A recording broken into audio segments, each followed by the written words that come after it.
So it looks easy as if I don't care. God, what is with that weird crop top?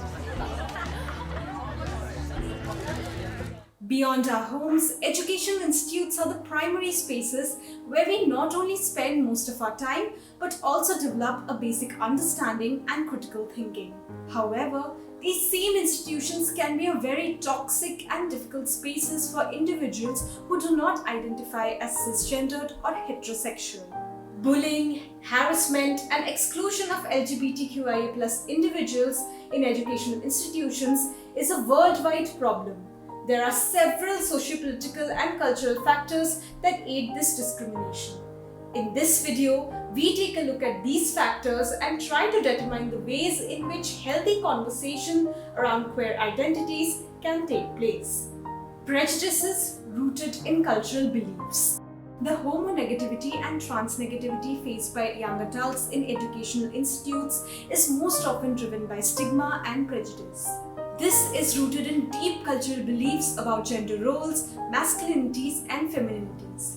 The bullying manifests itself in the form of teasing, name-calling, public ridicule, rumors, intimidation, cyberbullying, physical and sexual assault, among others. Subtle forms of violence, microaggressions, the everyday discrimination, often unconscious and unintentional, also takes place through discriminatory education policies, regulations, curriculum, teaching materials, and teaching practices. Furthermore, trans students face additional obstacles with gendered uniforms, official documents that don't reflect their gender identity, dead naming, and single-sex facilities such as toilets and changing rooms. Lack of policy and practices. In 2021, a gender-neutral teacher training manual on the NCERT's website that aimed at educating teachers on gender diversity and inclusivity of transgender children was taken down following outrage from some groups stating that it does not conform to the gender realities and basic needs. A major reason that adds to the continued discrimination of LGBTQ+ individuals in educational institute is a lack of comprehensive sexuality education.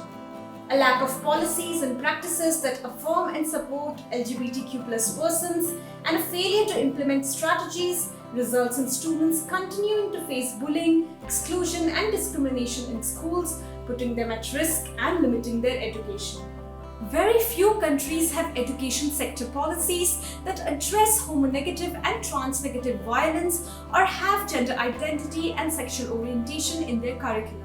Furthermore, very few countries collect data on the nature or impact of such violence, which contributes to low awareness of the problem and a lack of evidence for planning effective responses. While we do see gradual recognition of the vulnerabilities faced by LGBTQ+ individuals, the progress is uneven. There's still a lack of accurate information that is free from judgments and misconceptions. What does the data suggest? UNESCO conducted research among 371 people in the age group of 18 to 22 from the LGBTQIA+ community in 2019. Of the respondents, 50 to 60% said that they were mostly victims of physical bullying at their respective educational institutions, while only 18% of participants reported the incident to concerned authorities.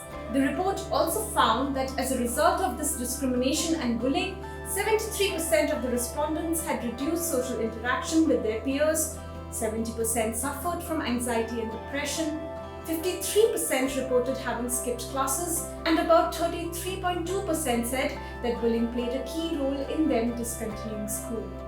We must understand and recognize that homophobia and transphobia at educational institutes are not just perpetrated by students, but also by faculty members and authorities that are involved. Students from the LGBTQ+ community don't just face discrimination, but a full erasure of their identity. And despite complaints and raising awareness, the issues are not addressed by the concerned institutions. What needs to be done?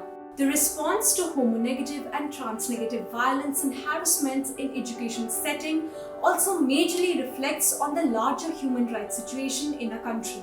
We need to understand that addressing bullying and harassment faced by members of the LGBTQIA+ community is not something special or something that governments and authorities needs to be rewarded for.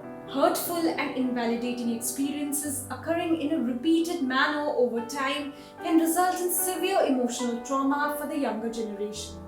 There's an urgent need to actively engage in healthy conversations around queer identities. There is a need for more constructive and supportive resources like queer-friendly counselors, gender-neutral living spaces, host events on queer issues, as well as diversity among the faculty members. Policies that are brought out need to be all-inclusive and take into account different identities of individuals in order to reduce stigma and trauma around queer identities. If you like this video, make sure to like, comment and share. And don't forget to subscribe to Feminism in India for your dose of desi intersectional feminist content.